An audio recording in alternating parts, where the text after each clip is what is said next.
Furthermore, the people of Banisa, Kisia East, Tana River, Unguja urgently require representation as a matter of right.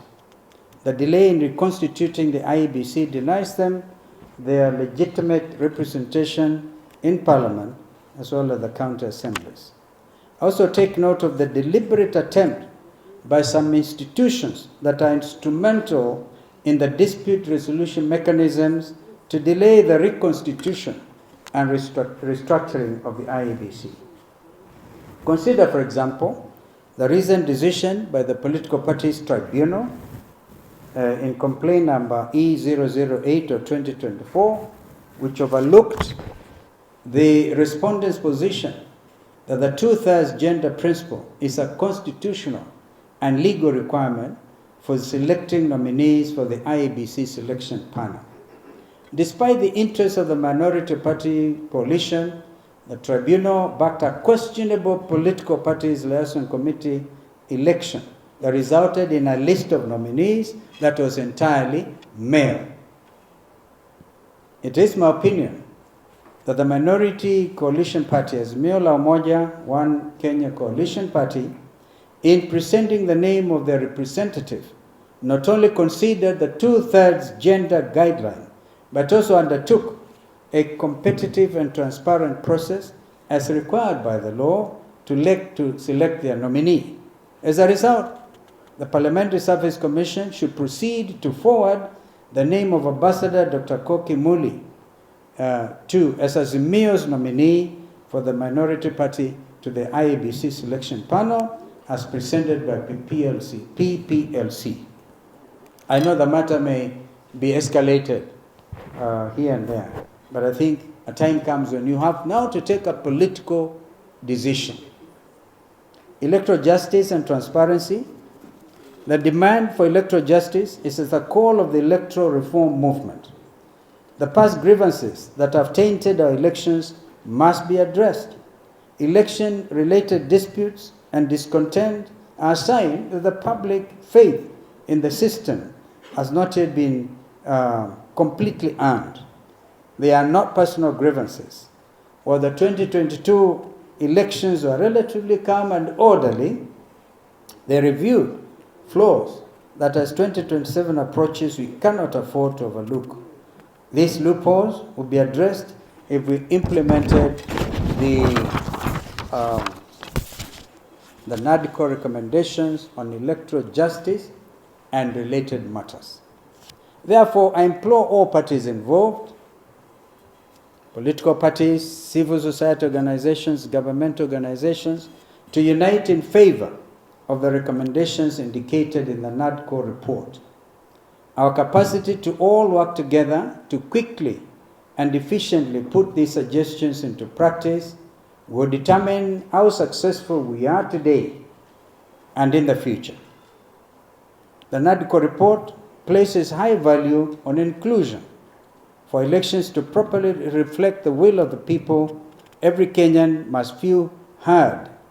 This includes ensuring that women, youth, and people with disabilities may not only participate in the voting process, but also define our country's destiny. Women in particular comprise the majority of our population, yet are underrepresented in both public appointive and elective positions.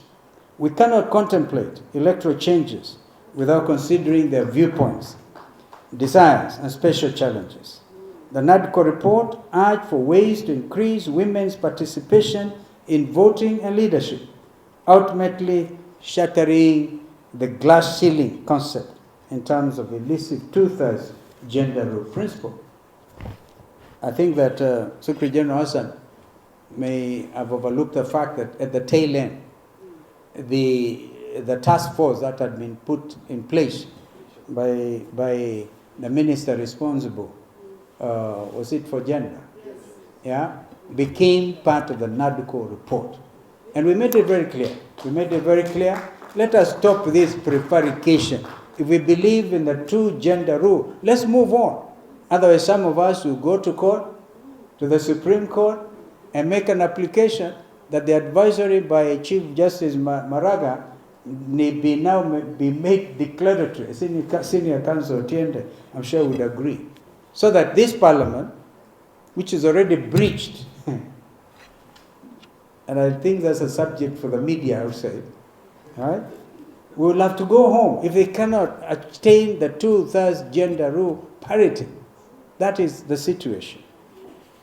So the rest of my comments, I think, are out here. But allow me to say, as we look forward to 2027, the matter of youth getting what is rightfully theirs, the national identity card, which is somebody's birthright. They made it, the administration has made it impossible for unemployed youth. First of all, they're just they're struggling to put some food on the table, and then you're asked to produce 400 shillings to get registered, to get an ID. If you lose one, 1,000 shillings. Or if eventually you get registered, you get one person registered, having 7 IDs to be registered in 7 different counties. They're already pre-rigging the 2027 election. And I can tell you one thing. The Gen Zs and Kenyans of goodwill will not allow further rigging of elections in our country. This is a message, simple message, very, very simple message. So this delayed issuance of ID cards, I've seen the PS responsible for these matters saying that now you'll be getting your ID within 10 days. We all know that corruption defines this administration. And that this we will not allow. This will not allow.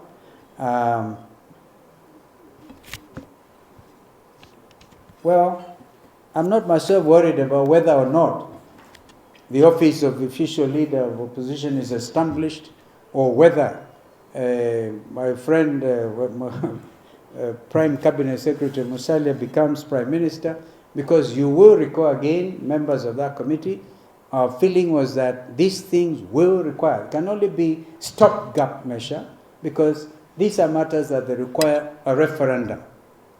Whether you're going to have an office of office of the official leader of opposition, or Prime Cabinet Secretary becoming Prime Minister, these matters will require a referendum. And so, let us be deliberate, very deliberate, out of what is happening here. Let me finally say, the NADCO report on election, justice and related matters provides a clear roadmap for election changes that have the potential to revolutionize our democracy. However, its success is dependent on our collective willingness to completely and sincerely adopt the suggestions. Let us use this opportunity to improve our institutions, rebuild public faith in our democratic system, and guarantee that future elections represent the actual will of the people. The journey to a more transparent, more accountable, more responsible election process has already begun. Ladies and gentlemen, the Gen Z revolution made sure of that this is now completely unstoppable. It is completely unstoppable. We can today make a deliberate choice to join our revolutionaries and help create a Kenya in which every vote counts, and and that election results are no longer disputed. And I agree here with Hassan. We want to bring closure to these disputes so that there will not even be any need to go to the Supreme Court. But I want to assure you, if I live in this country, that Kenya will never be the same again, thanks to the Gen Z. May God bless them. I wish you well in your deliberations.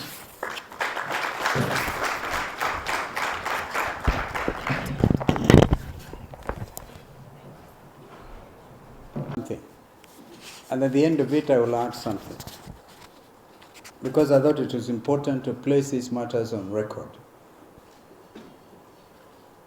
I come before you today with a strong feeling of duty and purpose as we work to finalize the much-needed electoral reforms ahead of the 2027 general elections, which Omar believe their business is just to win, and our business is to defeat them. This conference is more than another political gathering. It marks a watershed moment in our path to enhance democracy and ensure the people's will is honored via a transparent and legitimate election process. On behalf of all Kenyans who believe in the necessity of credible, free, transparent, accountable, and fair elections, I would like to express my deepest gratitude to Electoral Law and Governance Institute for Africa, Algeria, and to you, Felix, for standing very strong in this matter. In fact, when the Kenya Kwanza administration did not have money to support us, Algeria, if you remember Hassan, was always there to give us a cup of tea. Do you remember my co-chair, Kimani Ichung'wah, once saying, I will make sure I pay for all these bills. Kimani didn't have to do any of that, thanks to Felix, for their steadfast commitment to electoral reforms in our country. Our democratic processes have advanced considerably as a result of Algeria's work to resolve the structural and legal issues with Kenya's election system. But then I see, Felix, you've actually been riding on the goodwill of many people. I was sitting between two wonderful ladies with poetic names. One is Ludwig, and the other one is Wilding, and representing the American people and the British people. They supported the work of Algeria. I want to encourage them to continue. Your ongoing dedication to increasing transparency, strengthening election standards, and lobbying for reforms in the way we conduct elections has been vital in developing a more fair and democratic society. As we prepare for the 2027 general elections, hoping we'll get there anyway, because of the mood we see in the country, I'm convinced that Algeria will continue to play an important role in maintaining the integrity of the electoral process. Make no mistake, your persistent efforts are helping to develop a Kenya in which every vote matters and counts. And I'm truly thankful to you. Looking at this lady voting, that Masai lady, look at the innocence of approach. She believes she's doing a thing, only for our intention to be diverted by people. And that is why we are here today. On the NADCO report, the National Dialogue Committee, of which I was privileged, as you all know, to co-chair, was tasked with the monumental responsibility to listen to Kenyans, deliberate on critical issues, and present recommendations that will and should impact the future of our beloved country. The credibility of the electoral process was one such concern.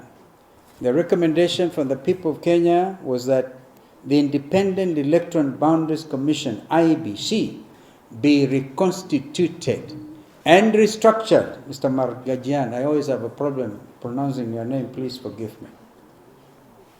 We also had, Kenyans have since now perhaps forgotten that we had those 5 agenda items. Even to agree on the agenda was not easy. But we agreed on the 5 thematic areas, and one of which was fidelity to multi-party democracy. Remember, we also were saying, open the server. Open the server. There are several things Kenyans will not be hearing anymore, thanks to broad-based, or as I said, bread-based government. They will not be hearing that. They will not be hearing open the server.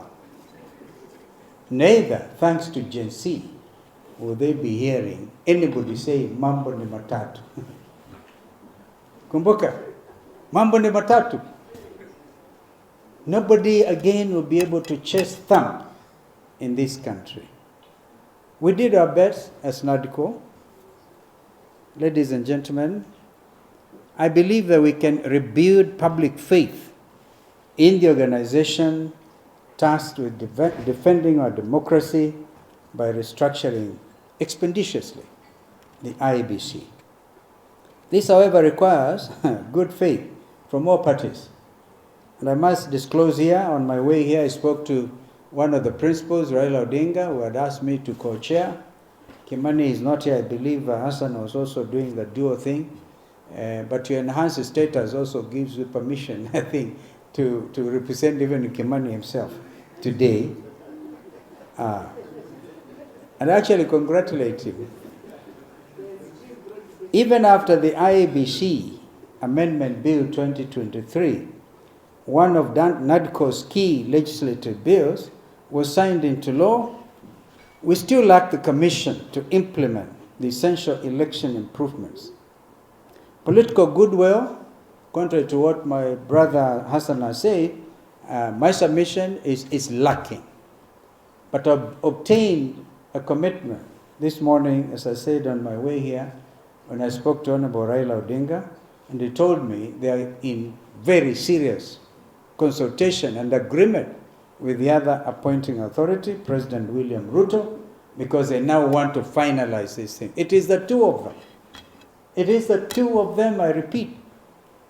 These things which are the second reading, those bills, 8 of them, second reading, and Hassan has done a beautiful job of actually letting us know where we are on each of those. Our feeling was immediately we presented this report, we expected special sittings of both houses to fast track these conclusions of NADCO.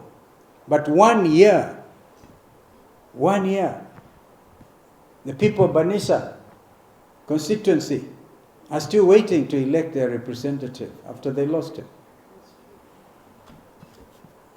And several other places. And of course, more recently, the people of Nguja are waiting to go to election to elect somebody after my deputy at NADCO happily joined a broad-based government. Well,